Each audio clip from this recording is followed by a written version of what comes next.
Pokemon. Forget your Leaf Greens, your Fire Reds, your Pokemon Stadiums, Snaps, XY. We got the Pokemon game to beat all Pokemon games.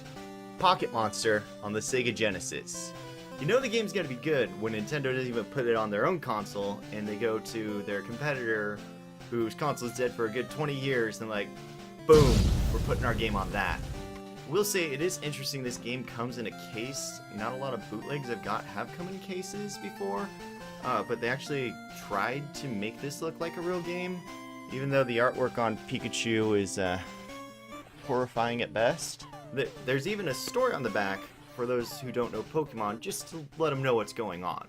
Join Ash and Pikachu as they travel across the world on their adventure, guide Pikachu through massive forests, forbidden caves, and distant mountains, battle wild pocket monsters and other strange creatures. Whew, and you just wait, there are some strange creatures in this game. Alright, let's get into this. Just stop, nope. I don't want this. Nobody wants this. Where do you even begin with a game like this? You get hit 2 seconds after starting, those enemies aren't even Pokemon, that music is awful, and then there's Pikachu, the one chubby 3rd grader Pikachu, and the other in the corner with its unblinking death stare looking at you the entire game.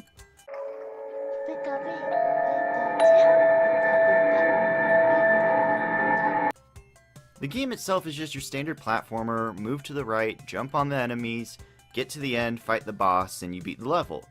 That is way easier said than done though with this game.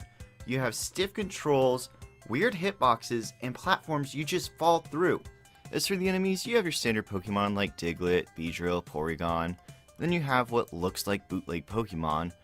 And then there's monkeys. And finally, there's this. What even is this? This looks like some weird Pokemon experiment gone wrong. So after a few frustrating jumps, you finally reach the end. And what's waiting for you but the worst looking Snorlax ever? And apparently his only attack is a slowed down version of Sonic's spin attack. All you have to do to defeat him is jump on his head a few times. And yeah, his flashing skeleton, that's not going to scar any kids or anything. At least on the next level, they do give you some new enemies to fight, like space junk maggots and UFOs. And finally, the most majestic of all beings, Dancing Crab.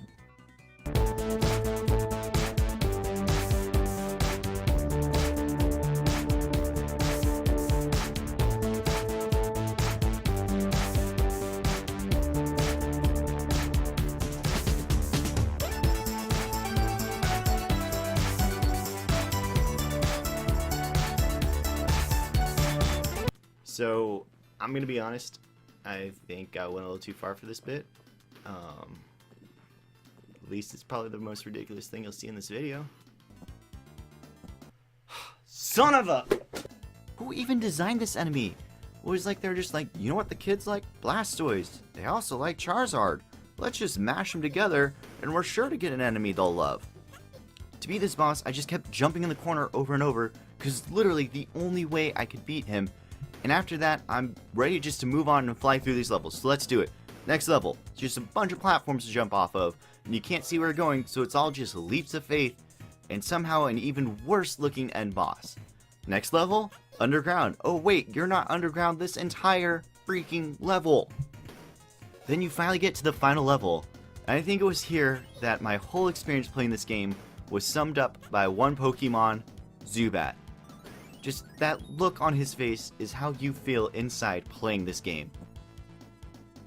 Then you make it to the end and it's an actual Pokemon you fight. It's Onix, and sure he doesn't look great, but at this point I was just happy to see an actual Pokemon. Oh boy, I'm fighting Onix, here we go. I'm sure this jump will get him. Or maybe this hit. Or this one. Or this one. Or this one. Or this one. Yay. It takes 50 hits. 50 hits to kill Onix. That is ridiculous. And what is your payoff for going through this hell? Nothing but this picture of Pikachu. Completely worth it. So there you have it. That's a Pocket Monster on the Sega Genesis. Instant hit classic game. And if you thought that was good, I have a surprise for you. That's right, Pocket Monster 2, they made another. You can already tell from this opening screen that the quality has somehow gone down from the last game. I don't even know how that's possible. I mean, look at Pikachu. He looks like a dog scraping his butt across the carpet. So you start up the game and you're greeted to Bucktooth Pikachu. I will say though, in this game's defense, they did add more enemies that were Pokemon. I mean, they still had their monkeys and weird crabs, but they at least tried to add some Pokemon to this game. The game was actually really boring till I got to the end, and it started glitching out on me every single time I touched an enemy, so I had to start using save states and trying to play through the game without touching a single enemy, otherwise it would glitch out on me. Thankfully, I finally made it to the end, and this is the end boss. Yep, a derpy looking Coughing. And in true fashion of these Pocket Monster games, the only way to beat this enemy is to trap him in the corner and jump over and over again. And after beating him, once again, you get just a stupid picture of Pikachu. So there you have it, Pocket Monster 1 and 2 on the Sega Genesis. I don't know why I spent time beating these games. I don't know why. Hey everybody, thank you so much for watching this video. I really do appreciate it. And if you want to leave a like and a comment, I'd really appreciate that too. Also, while you're here, why not subscribe?